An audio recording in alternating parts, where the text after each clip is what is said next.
মোৰ লক্ষ্য অনাগত দিনত আৰু 50,000 নিযুক্তি সম্পূৰ্ণ কৰিব পাৰোঁ নেকি। চেষ্টা অব্যাহত থাকিব, মই মোৰ কাম কৰি গৈ থাকিম। আজি মই দুটা বিশেষ ঘোষণা কৰিছিলোঁ, যি দুটা আপোনালোকৰ আগত মই শ্বেয়াৰ কৰিব খুজিছোঁ।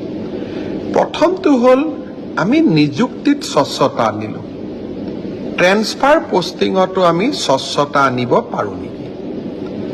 চৰকাৰী কাৰ্যালয়ত চলি থকা বিভিন্ন দুৰ্নীতিৰ আন এটা কাৰণ হ'ল ট্ৰান্সফাৰ আৰু পোষ্টিং। আমি যদি ছিষ্টেমবিলাক ৰিফৰ্ম কৰি গৈ থাকোঁ, তেতিয়া মানুহে দুৰ্নীতি কৰাৰ সুযোগে নাপাব।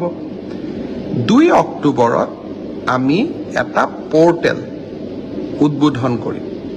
সেই পৰ্টেলটোত মই নগাঁৱত চাকৰি কৰি আছোঁ, মই ডিব্ৰুগড়ত আহিব খোজোঁ। ময়ো ডিব্ৰুগড়ত চাকৰি কৰি আছোঁ, মই নগাঁৱত আহিব খোজোঁ। ইজনে সিজনৰ লগত কথা পাতি মই পৰ্টেলত আমাৰ আবেদন দুখন আপলোড কৰি দিম।